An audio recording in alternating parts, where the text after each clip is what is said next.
Views of பில்வின் நேயர்களே, உங்கள் அனைவருக்கும் வணக்கம். நான் பில்வின் ரெக்ஸ் வின்சென்ட். இந்த வீடியோல நாம ஒரு அதிர்வலையை ஏற்படுத்தின ஒரு விஷயத்தை பத்தி பார்க்க போறோம்.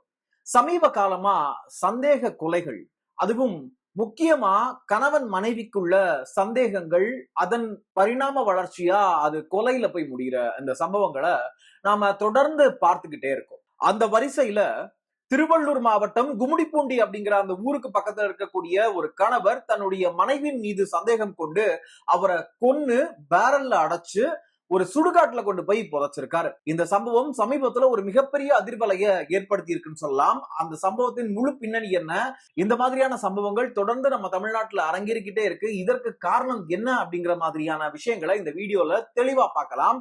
அதற்கு முன்னாடி நீங்க இன்னும் இந்த சேனலை சப்ஸ்கிரைப் பண்ணல அப்படின்னா கண்டிப்பா சப்ஸ்கிரைப் பண்ணிட்டு பாருங்க.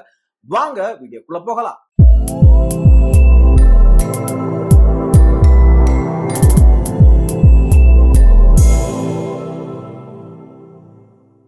சமீப காலமா சமூக ஊடகங்கள் குடும்பங்களுக்குள்ள மிகப்பெரிய ஒரு தகராறை ஏற்படுத்துற சூழ்நிலையை நம்ம பார்த்திருப்போம். அந்த அவைலபிலிட்டியை யூஸ் பண்ணி பல அசம்பாவிதங்கள் இங்க நடந்துருது. அதற்கு மிக முக்கிய காரணமா எது பார்க்கப்படுது அப்படின்னா, முறை தவறி வரும் உறவுகள் அப்படின்னு சொல்லலாம். திருமணத்தை மீறி ஏற்படும் உறவுகள் அப்படின்னு சொல்லலாம். இங்கிலீஷ்ல சொல்லணும்னா அஃபேர்ஸ் அப்படின்னு சொல்லுவாங்க. ஒரு கணவன் மனைவி நல்லா வாழ்ந்துட்டு இருக்க ஒரு குடும்பத்துக்குள்ள திடீர்னு ஒரு மூணாவது மனுஷன் வந்து மனைவி கிட்ட பாசமாவோ இல்ல புருஷன் கிட்ட பாசமாவோ பேசி அதனால ஏற்படுற சண்டைகளோ இல்ல அதனால ஏற்படுற ஒரு ஒரு டிஸ்ட்ராக்ஷன்னால அவங்க தான் வாழ்ந்துட்டு இருந்த அந்த குடும்பத்தை விட்டுட்டு போற அந்த நிலைமை வரைக்கும் ஏற்படுது. இதன் தொடர்ச்சியா இப்படிப்பட்ட விஷயங்களை நடந்துடக்கூடாது அப்படிங்கிற ஒரு சந்தேக புத்தியில பல பேர் இந்த மாதிரியான தவறுகள் செய்யாதவங்களும் இதற்கு பலியாகிற நிலைமையையும் நாம பார்க்க முடியுது. சில நேரங்கள்ல இந்த சந்தேகம் அப்படிங்கிற அந்த அரக்கன் ஒரு கொலையை செய்யக்கூட தூண்டுறான் அப்படிங்கிற மாதிரியான விஷயங்களையும் நம்மளால பார்க்க முடியுது. அதன் தொடர்ச்சியா தான் கும்மிடிப்பூண்டியில நடந்திருக்க இந்த சம்பவம் நடந்திருக்கு.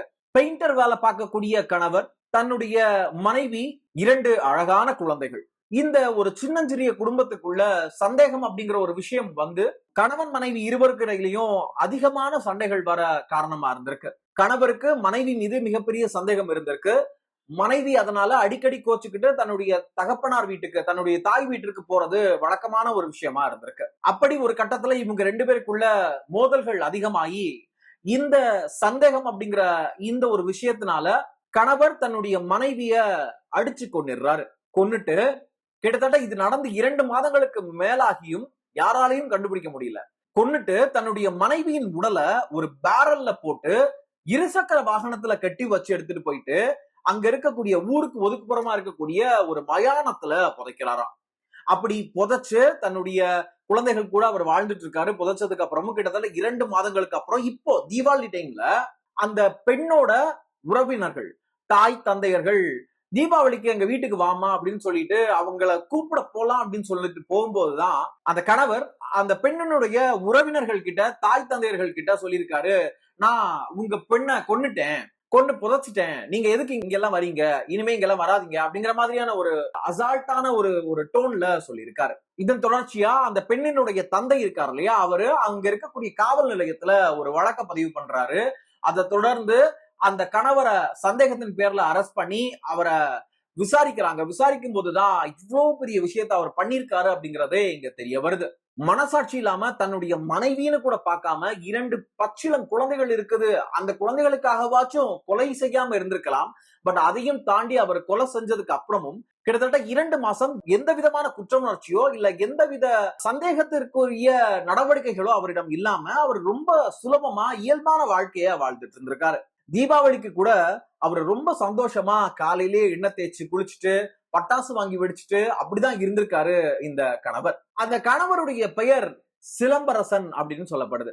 அந்த மனைவி அவர்களுடைய பெயர் என்ன அப்படின்னா பிரியா அப்படின்னு சொல்லப்படுது. பிரியாவும் சிலம்பரசன் அவர்களும் சேர்ந்து இவ்வளவு அழகான ஒரு குடும்பத்தை லீட் பண்ணிட்டு கடைசியில இப்படி ஒரு கொலையில போய் முடிய மிக முக்கிய காரணமா அங்க சொல்லப்படுறது என்ன தெரியுமா?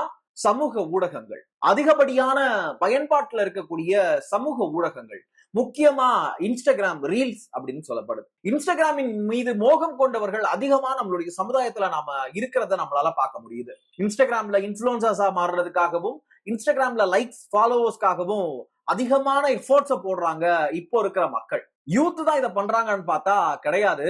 வயசானவங்கல இருந்து மிட் ஏஜ்ல இருந்து குழந்தைங்க வரைக்கும் இதை பண்றாங்க. வெறும் திறமைய மட்டும் காட்டுற இடமா பார்க்க வேண்டிய அந்த சமூக ஊடகங்களை தங்களுடைய வாழ்க்கையின் ஒரு அங்கமா மாத்தி நிக்குது இப்போ இருக்கிற காலகட்டம். தொடர்ந்து இந்த கொலை சம்பவத்துல தொடர்புடைய அந்த கணவர் இருக்கார் இல்லையா, அவரை உண்மையாவே காவல்துறையினரிடம் மாட்டி விட்டது யாரு அப்படின்னு கேட்டா அவங்களுடைய 2 குழந்தைகள் தான் அப்படின்னு சொல்லலாம். ஏன்னா இந்த குழந்தைகள் தான் அவங்களுடைய தாத்தா பாட்டி, அதாவது இந்த பெண்ணின் அப்பா அம்மா அவங்க கிட்ட போய் என்ன சொல்றாங்க அப்படின்னா, அன்னைக்கு அம்மாக்கும் அப்பாவுக்கும் சண்டை நடந்தது, அதுக்கப்புறம் அம்மா இங்க வரவே இல்லை, அதுக்கப்புறம் அம்மாவை காணவே காணும், நாங்களும் ரொம்ப அழுது பார்த்துட்டோம், எங்களுக்கு அம்மாவை பார்க்கணும், அம்மா கிட்ட கூட்டிட்டு போங்க அப்படின்னு சொல்லிட்டு அவங்களுடைய தாத்தா பாட்டி கிட்ட அந்த குழந்தைங்க அழுதுருக்காங்க. அதன் தொடர்ச்சியாதான் காவலர்கள் கிடுக்குப்பிடி விசாரணைக்கு அப்புறம் சிலம்பரசன் அவர் என்ன பண்ணாரு, எங்க கொண்டு போய் அந்த பூத உடலை புதைச்சாரு அப்படிங்கிற மாதிரியான விஷயங்களை சொல்ல ஆரம்பிச்சிருக்காரு. எண்ட் ஆஃப் த டே இப்படிப்பட்ட விஷயங்களை எல்லாம் பார்க்கும்போது நமக்கு ஒரு விஷயம் நல்லா தெரியுது. நம்மளுடைய குடும்பம் எவ்வளவு ஒற்றுமையா இருக்கணுங்கிறதுக்கான உதாரணமா பல குடும்பங்கள் இங்க வாழ்ந்து மறந்திருக்காங்க. ஆனா இப்போ இருக்கிற காலகட்டத்துல அப்படி எடுத்துக்காட்டா ஒரு சில குடும்பங்கள் வாழ்ந்துட்டு இருக்கும் போதும் அங்க மிகப்பெரிய பிரச்சனையா எது வந்து நிக்குது அப்படின்னா சமூக ஊடகங்களின் பயன்பாடு அப்படின்னு சொல்லப்படுது. இது நான் சும்மா பேச்சுவாக்குல சொல்றேன் அப்படிங்கிறது கிடையாது, நம்மளுடைய டீடைல்டான ரிப்போர்ட்டே இருக்கு. என்ன அப்படின்னா சமீப காலமா சமூக ஊடகங்களின் பயன்பாடு குழந்தைகள் கிட்டையும் பெண்களிடத்திலையும் மிக பிரபலமா ஆயிட்டு இருக்கு அப்படிங்கிற அந்த ஒரு டேட்டா நம்ம கிட்ட இருக்கு. இதை பாக்குறப்போ ஒரு பக்கம் பயமா இருந்தாலும் இன்னொரு பக்கம் நம்மளுடைய டெக் அப்டேட்ஸுக்கு ஏத்த மாதிரி நம்மளுடைய குழந்தைகளா இருக்கட்டும் சரி, நம்ம சமுதாயத்துல இருக்கக்கூடிய பெண்களா இருக்கட்டும் சரி, மற்றும் முதியவர்களா இருந்தாலும் சரி, பல பேர் தங்களை அப்டேட் பண்ணிக்கிறாங்க அப்படிங்கிற ஒரு சந்தோஷமும் ஏற்படுது. பட் எண்ட் ஆஃப் த டே எல்லாவற்றையும் அளவுக்கு மீறினால் அமிர்தமும் நஞ்சுன்னு சொல்லுவாங்க இல்லையா, எல்லாத்தையும் அளவா வச்சுக்கோங்க. நம்மளுடைய பெற்றோர், நம்மளுடைய உறவினர்கள், நம்மளுடைய குடும்பம் அப்படிங்கிற அந்த ஒரு வட்டத்துக்குள்ள இருக்கிற வரைக்கும் நமக்கு எந்த பிரச்சனைகளும் இல்லை. திரும்ப இந்த மாதிரியான ஒரு சந்தேகத்திற்கு இடமான இல்ல சந்தேகத்தினால உயிர் போற அந்த ஒரு வழக்கு திரும்ப நம்ம தமிழ்நாட்டுக்குள்ள இருந்துடக்கூடாது அப்படிங்கிறது தான் என்னுடைய கோரிக்கை. நீங்க இந்த வழக்கை பத்தி என்ன நினைக்கிறீங்க? சந்தேகம் அப்படிங்கிற அந்த ஒரு டேர்ம் இந்த சமுதாயத்துல இப்போ பெருகிருச்சு அப்படின்னு நீங்க நினைக்கிறீங்களா? இல்ல உங்களுடைய கருத்து இந்த சம்பவத்தை பத்தி என்ன இருக்கு அப்படிங்கறத நம்மளுடைய கமெண்ட் பாக்ஸ்ல லீவ் பண்ணுங்க. மறக்காம நம்ம சேனலை கண்டிப்பா சப்ஸ்கிரைப் பண்ணிருங்க. மீண்டும் இன்னொரு வீடியோல உங்க எல்லாரையும் வந்து சந்திக்கிறேன்.